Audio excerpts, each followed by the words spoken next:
नमस्कार. जय महाराष्ट्र.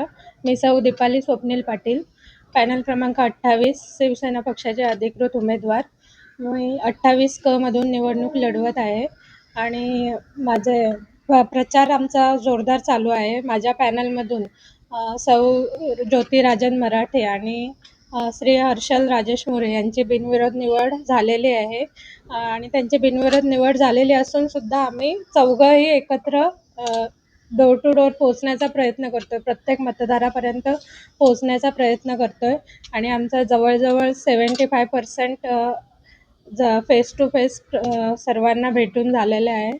राहिलाय मागच्या टाइमला आपण नगरसेवक होता, परत एकदा पक्षाने आपल्याला संधी दिली आहे, काय सांगा? सर्वप्रथम तर मी माननीय उपमुख्यमंत्री एकनाथ शिंदे साहेब आणि आपले खासदार डॉक्टर श्रीकांतजी शिंदे साहेब आणि आपले सर्वांचेच लाडके कल्याण ग्रामीणचे आमदार राजेश्री मोरे साहेब यांचे सर्वप्रथम आभार मानते. त्यांनी माझ्यावर जो विश्वास दाखवून पुन्हा मला उमेदवारी दिलेली आहे त्याबद्दल मी त्यांचे धन्यवाद व्यक्त करते. जवळपास 95 पासून म्हणजे माझे सासरे 3 टर्मचे नगरसेवक होते.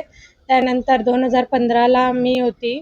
माझ्या सासऱ्यांच्या माध्यमातून बरीच म्हणजे जेव्हा गांधीनगर डेव्हलपही झालं नव्हतं तेव्हापासून जी म्हणजे रस्त्याची बोला किंवा नाला रुंदीकरण असेल, पाण्याच्या समस्या होत्या तेव्हा त्यांनी त्या नक्कीच सोडवण्याचा प्रयत्न केला आणि त्याच्यात ते यशस्वीसुद्धा झालेले आहेत. आणि मी 2015मध्ये मी असताना प्रभागात बरीचशी म्हणजे रस्त्याची कामं काँक्रिटीकरण असेल, फुटपाथ असतील किंवा रेलिंग बसवणे असेल रस्त्याला, ती कामं झालेली आहेत. आणि मी महिला बालकल्याण सभापती असताना देखील महिलांसाठी आणि विद्यार्थ्यांसाठी बरीचशी सुविधा आणि बरीचशी म्हणजे समाजोपयोगी कामं झालेली आहेत. मतदारांना काय आव्हान करायला? मतदारांना एवढंच सांगू इच्छिते की तुम्ही आजपर्यंत जो विश्वास माझ्यावर दाखवला आहे तसाच विश्वास यापुढेही दाखवा. आणि मी सर्वांना विनंती करते की सर्वांनी म्हणजे विचार करूनच मतं दिले पाहिजेत, पण असं योग्य व्यक्ती निवडा.